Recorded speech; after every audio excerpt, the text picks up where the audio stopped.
Welcome to the Chapter 3 Muddiest Points summary video. Starting point, there are some questions about what are the molecules of life and what do we need to know about them. Well, here are the 5 major molecules of life that we should be familiar with. For each of these molecules of life, we want to know what the polymers are, what the monomers are, and what these molecules are used for in living things. To start with, we have proteins right here. Proteins are going to be the amino acids are the monomers, the proteins are the polymers. Sometimes they're called polypeptides because the bond between amino acids is a peptide bond. Proteins are going to do any action in the cell, movement, they're enzymes, which are making reactions easier to take place. All actions are done by proteins. We'll see many examples. Carbohydrates are another molecule of life. Those are used for structure in plants, and they're used for energy storage in both plants and animals. They are carbon, oxygen, and hydrogen, with the oxygen and hydrogen in the same ratio as water, a 2-to-1 ratio, hydrogen-oxygen. Next molecule is ATP, which is adenosine triphosphate. It's an energy storage compound. This is the ultimate energy source for any work done in the cell. So proteins are doing all the actions. ATP is providing all of the energy directly for those actions. So if a protein's going to do something, it's going to get the energy to do it from ATP. Now carbohydrates can provide their energy to make ATP, so they're kind of the gap between the food you eat and the energy that you use. Next molecule is the lipids. The monomers include things such as fatty acids and glycerol and phosphates. And then there's what lipids have in common are these long chains of hydrogen and carbon.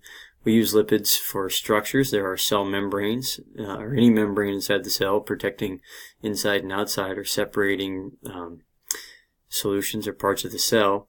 And these lipids are also used for long-term energy storage, storing all energy inside these carbon-hydrogen bonds or carbon-carbon bonds inside.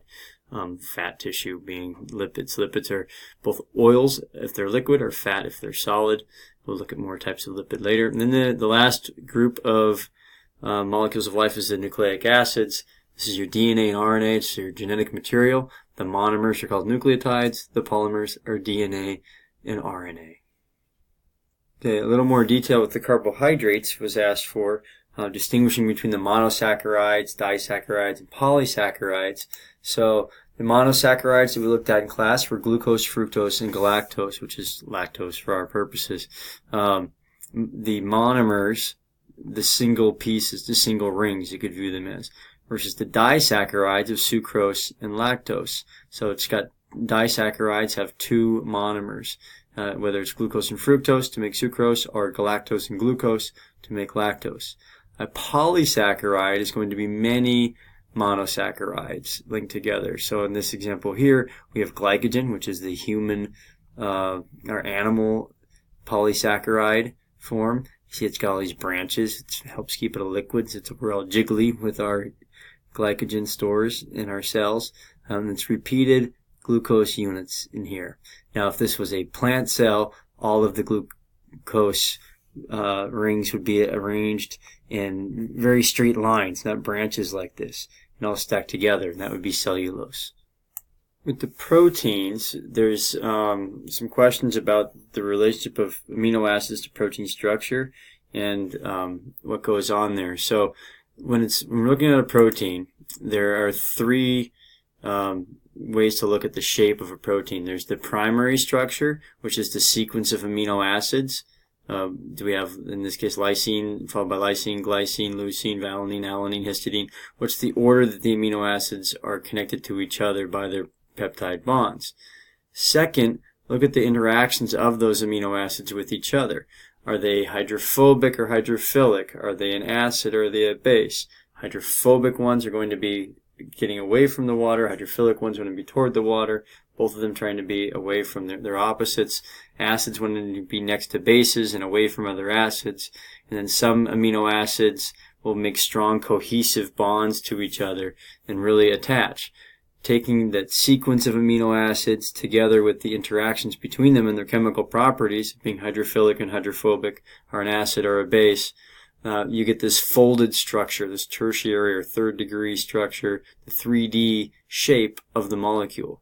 which is determined by those chemical properties of the amino acids that are in their sequence. So that 3D shape is sometimes called globular. It looks like this.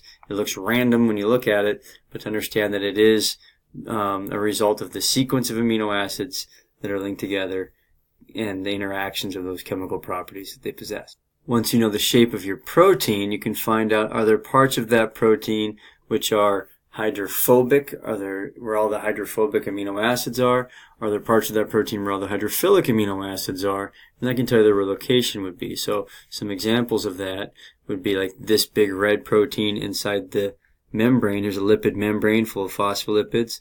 If I have this protein here, this area would be all the hydrophobic amino acids stuck inside the membrane, whereas all the hydrophilic ones are on the outside, or the inside, wherever the water is. In this case, we have a what's called a peripheral protein, where it's on one side and then the other. Here's another protein that this is all hydrophobic. It's all jammed right inside the cell membrane.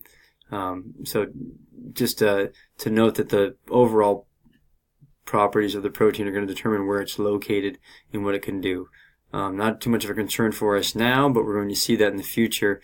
Figure it's worth mentioning while we're at it.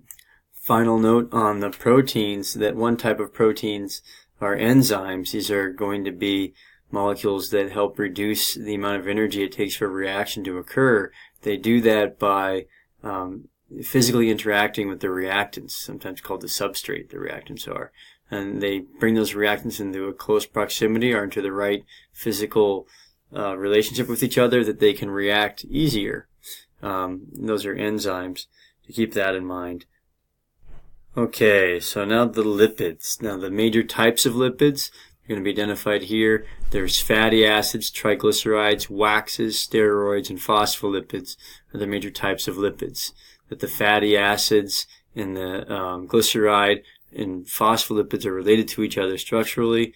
We'll go into that in a little bit here. Waxes are used for protection. You have earwax to keep things out of your ears, or you have waxy layers to prevent water from getting out of your body. Steroids are going to be messages that get in and out across cell membranes. Because they're made of lipids, they can just dissolve or pass right through that cell membrane, being soluble in it.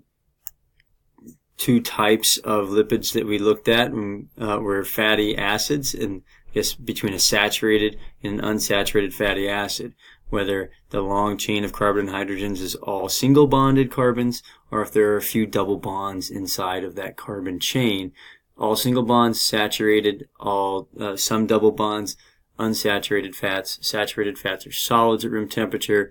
Unsaturated fats are liquids at room temperature. You want to eat more unsaturated fats, those liquids, so you don't get clotting inside your blood.